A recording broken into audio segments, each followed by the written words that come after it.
Fox News contributor Sara Carter is back with us. Okay, Sara, so this is an issue that you've been following very closely over the past year, and that's the humanitarian crisis that's been unfolding on our southern border, which has been one of Biden's worst policy failures of 2021. By March, Customs and Border Patrol had already encountered roughly 172,000 migrants at the border, the highest number in years. That number kept ballooning month over month, and in total, Border Patrol saw more than 1.7 million encounters in fiscal year 2021. That's the highest ever on record. We saw President Biden appoint Kamala Harris as a quasi-border czar to deal with the root causes of the immigration crisis that they brought about with their own messaging.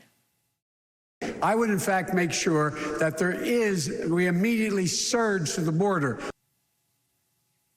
She took a trip to Central America and accomplished absolutely nothing. Then she went down to the border in El Paso, Texas, more than 700 miles away from where the real crisis was occurring, and again, accomplished nothing.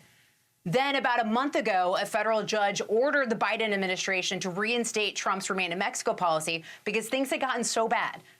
You might think that's a step in the right direction, but never underestimate Joe Biden's ability to screw things up.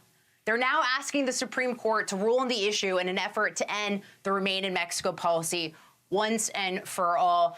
You know, Sara, you've been following this maybe closer than anyone. You know, what do you expect for this new year?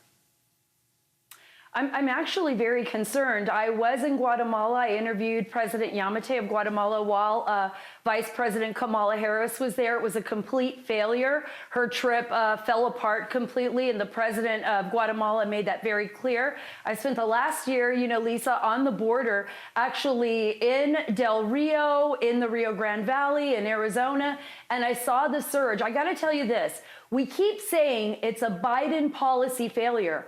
It's a failure for the American people, for our national security. It's a humanitarian crisis and a failure for those being trafficked across the border. But I actually believe, based on what President Biden and his administration is doing, this is what they want.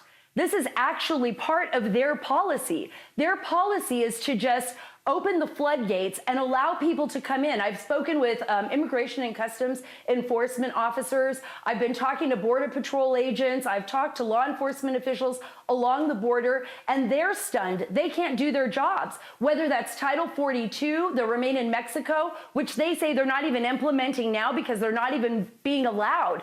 They can't even make these arrests. They're just releasing people into the United States in droves. And let's talk about COVID.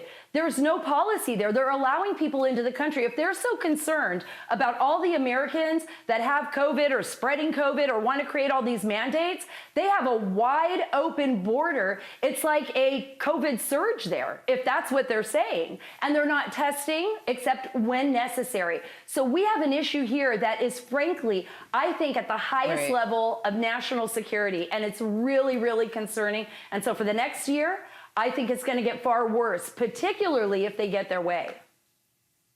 Well, and to that point, I mean, we had Tom Homan, the former acting director of ICE. He recently said this. Border Patrol's encountered people from 150 different countries. 150 different countries. So the whole world knows our border's open. The whole world knows that they can get to our border, they can get into the United States. And many of these countries, you know, either support or are sponsors of terrorism. That should scare people. It should scare people. You had mentioned Lisa, yeah, talk about that. Yeah, Tom Homan's 100% correct. We've seen people come across the border. This is based on information that Border Patrol has released from Yemen that has been connected and possibly connected to terror organizations. There was a gentleman from Saudi Arabia possibly connected to terror organizations. And I want you to think about all the people that have not been apprehended, all the people that are gotaways. And that's very important for the American people to understand. The apprehensions are usually the people that the traffickers want the Border Patrol to take into custody. Those are the people they surge through, the young, undocumented children, the family units. But what about the people they're trying to sneak in while they're pushing people in one direction? They're sending narcotics. They're sending people that that don't want to be apprehended. Those are people with criminal records, or possibly people with terror ties, or possibly people on the Interpol database list. These are issues that the Biden administration just does not want to answer, which is why they clam up every time they're asked a question. I know Peter Doocy's held them accountable many times at White House press conferences, and they refuse to answer these questions because they know what I am saying, what the Border Patrol agents are saying, what the ICE officers are saying is 100% correct, and they don't have an answer for it. And I'm really afraid that if something happens, it could be a catastrophe for our national security and for the American people. And just to get perspective, I mean, look at this Yuma sector border encounters. You look at October, November of 2020, 1,777, and then October, November of 2021, 44,512. Yet somehow the Biden administration is trying to say there's nothing to see here. You know, real quick, like 15 seconds before we've got to go. Well, the numbers are the facts. Facts don't have feelings. We know what's happening at the border, and we've got to see there's still thousands more getting ready to head here from Mexico and from Central America and from more than 150 countries across the globe. Right.